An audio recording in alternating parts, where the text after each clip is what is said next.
Hi, I'm Ding01. Like many of you, I have lived overseas for quite a while. The time has brought me back here, where I'm deeply involved in making a better future for the coming generations of Filipinos.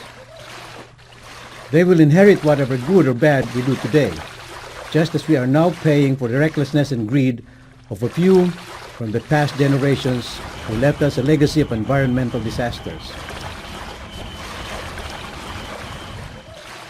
I have helped create a volunteer organization, and we are actively participating in the rehabilitation of what only a decade ago was a dying reef.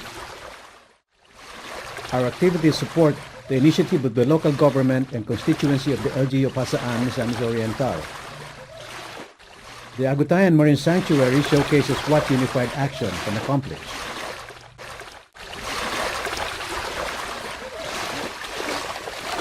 Let me share with you the hidden treasures of Agutayan, the hopes and dreams of our volunteers and the proponents of the project, for the children of Mindanao and the coastal municipalities of Misamis Oriental.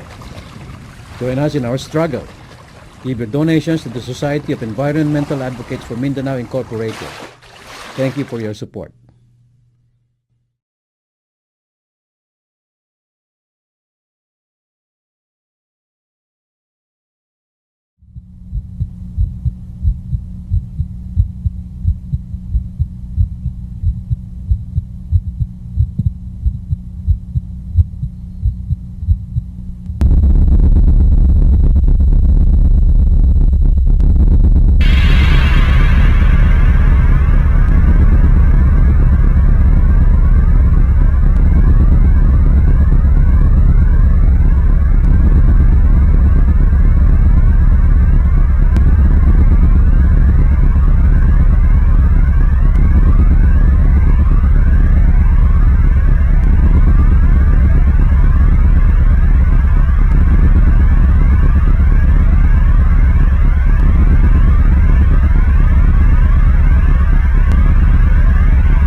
Agutayan Island is a small sand cay that lies about 6 kilometers north of the municipality of Hasaan in Misamis Oriental.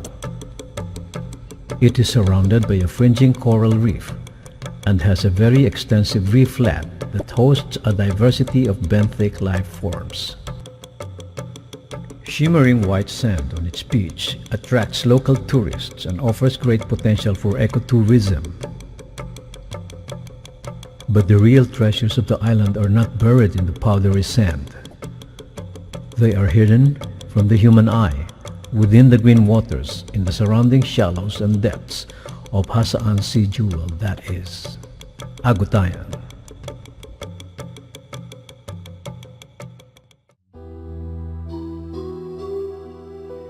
An assessment conducted by the Mindanao State University at Naawan in 1996 showed that the coral reefs fringing Agutayan Island were in fair condition.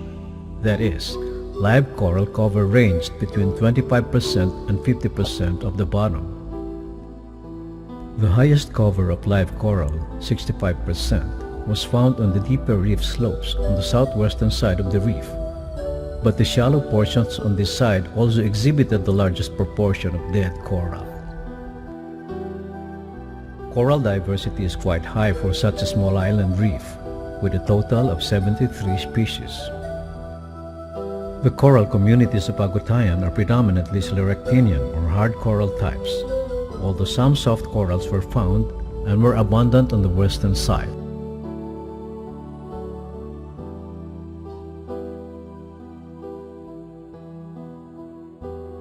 All this coral diversity provides the habitat for a total of 192 species of fish belonging to 31 families of mostly demersal or bottom-dwelling reef fishes.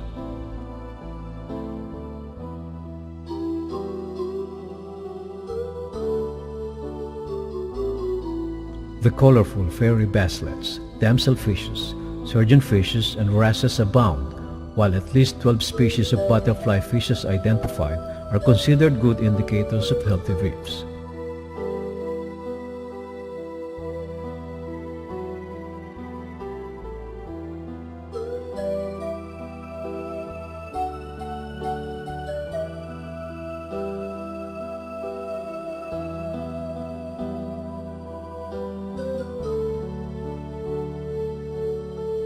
Food species such as parrotfishes, surgeonfishes, cicanids, and groupers are also common reef dwellers in Agutayan.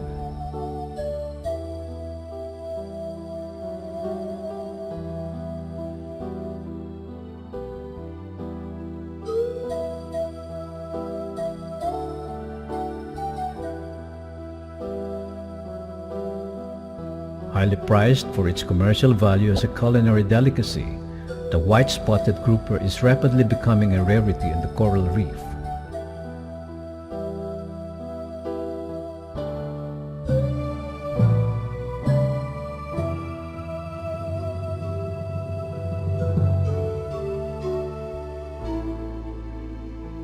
Lionfishes and colorful eels are among the most sought-after fishes in the aquarium industry.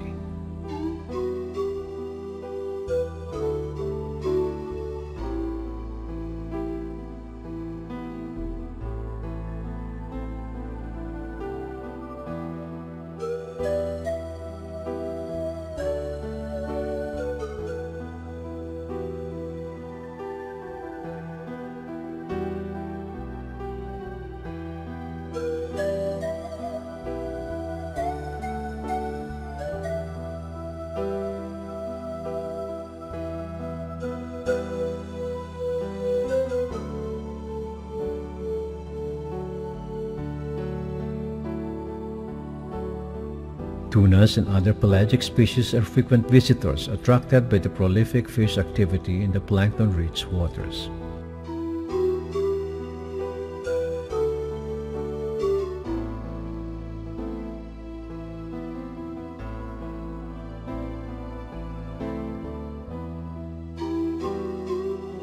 Nightlife on the reef swings from dull and lively as night stalkers crash into sleeping day hunters.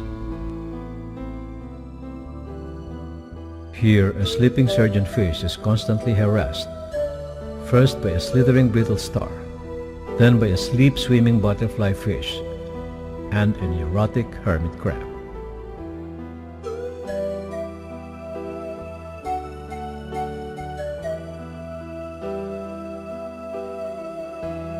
While other denizens go whoosh in the night.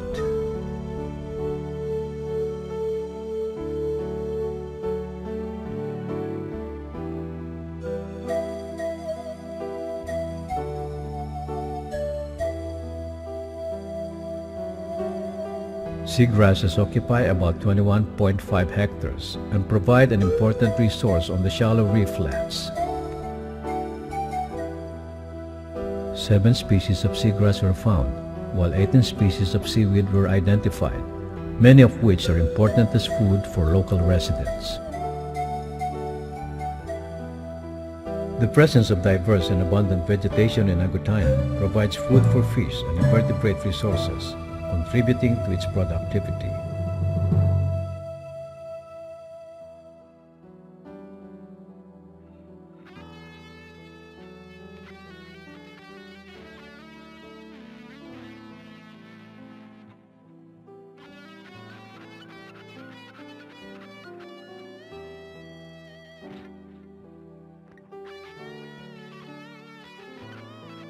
The establishment of the Agutayan Marine Sanctuary in 1997 was a giant step in protecting its fragile marine ecosystems from total decimation as a result of destructive fishing methods and practices.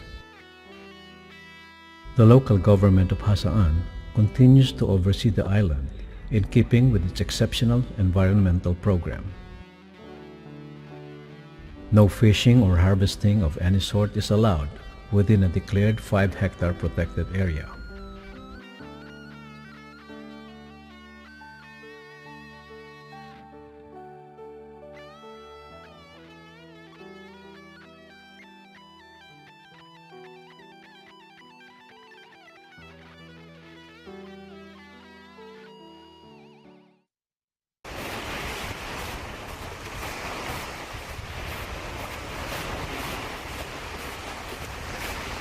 Mao kini ang isla sa Agutayan, White Island, nga niya sa munisipyo sa Hasaan. Salamat kitang mga Hasaanon nga niay ato niini nga kining isla nga gihimo nato karon nga fish sanctuary. Kani nga isla gidugulan karon sa atong gobyerno lokal ug sa nasyonal para nga palambuon kaning isla himuon nato nga sanctuary sa mga isda nga diin ang isda mangitlog, magpalambo sa ilang kaliwat.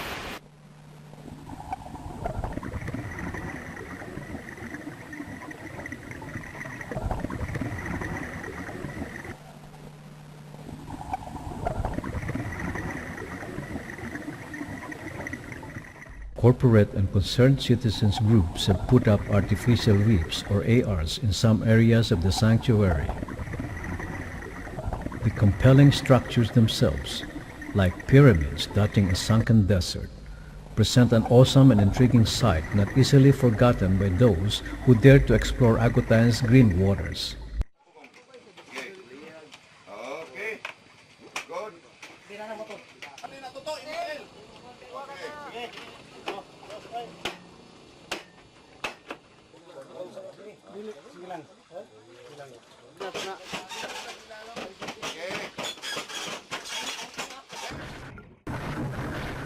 Although artificial reefs are still the subject of a steamy controversy, these enthusiastic attempts reflect an overwhelming desire on the part of the populace to participate in the rehabilitation of the reef.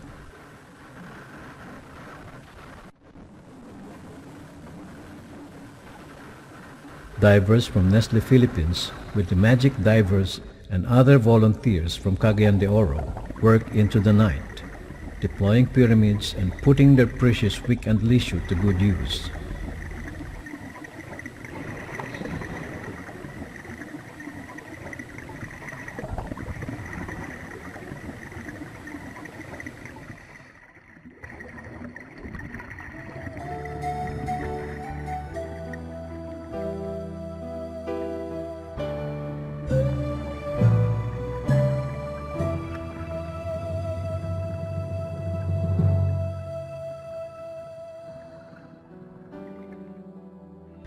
In some cases, collective efforts to reintroduce locally extinct or endangered species have resulted in corroborative action crossing academic and socio-political boundaries.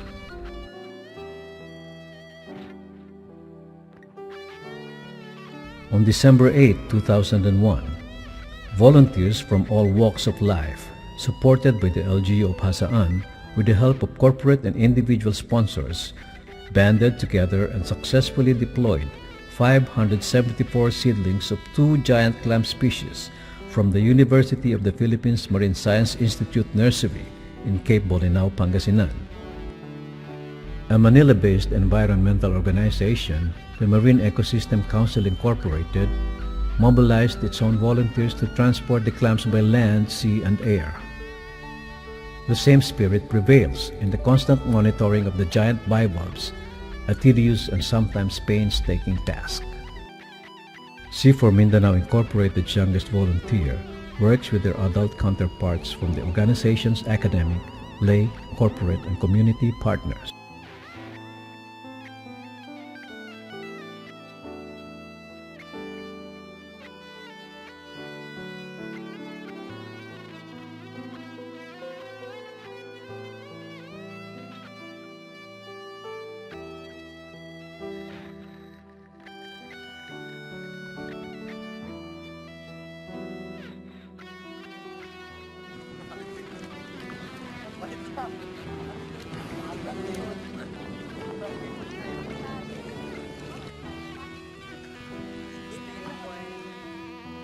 Xavier University marine biologists take water samples from the sanctuary for analysis.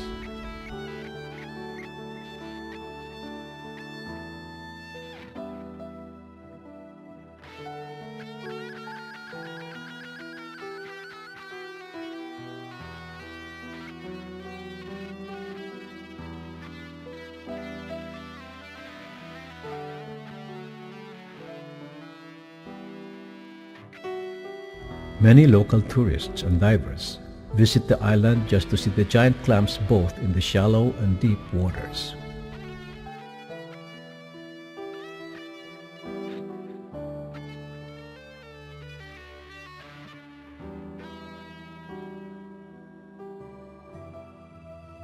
It is just a matter of time when all the beauty of Agutayan's hidden treasures, like guarded secrets only known to local divers, shall be sought after by diving enthusiasts from all over.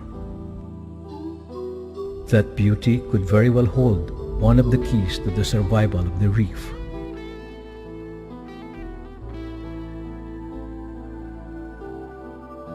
Preserving Agutayan's biological diversity within the submerged seascape could ensure its enormous ecotourism potential.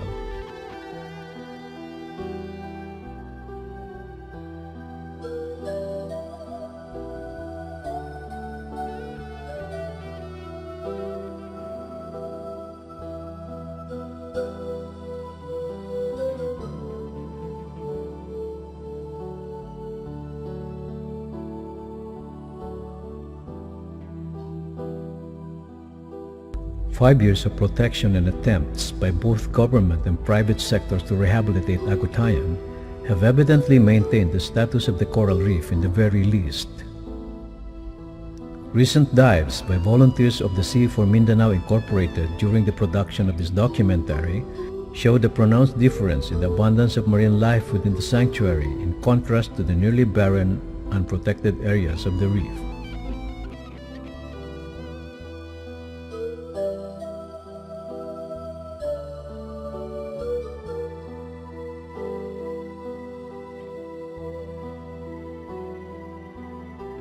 A definitive appraisal of the past 5 years' gains in the fight to rehabilitate Agutayan is in order.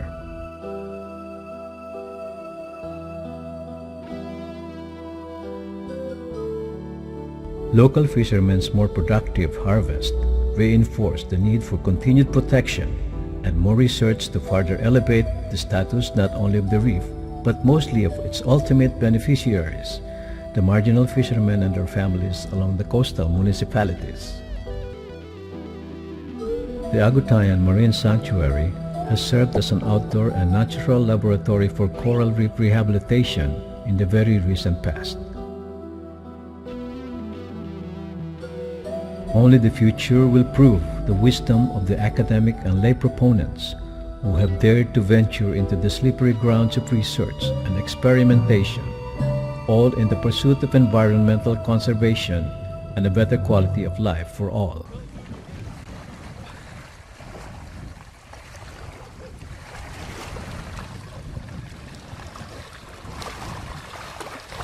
Hi, I'm back. Did you like that?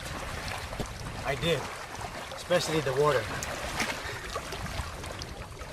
Send your contributions to Sea for Mindanao. And that will go a long way in helping rehabilitate and conserve the marine sanctuary of Agutayan. Thank you very much.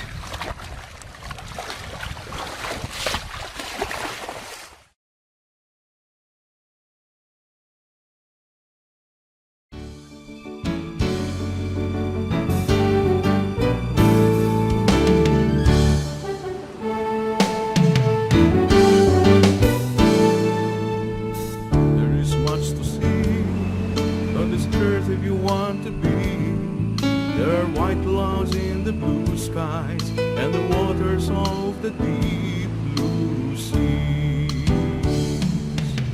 There is much to hear. Listen to the cold breeze of the air. Try to hear the sound of silence. As you can tell, they're so nice to be here. We have to love the earth. We have to love the things that it has created. We have to protect Mother Nature so we might see and enjoy His blessing if we obey.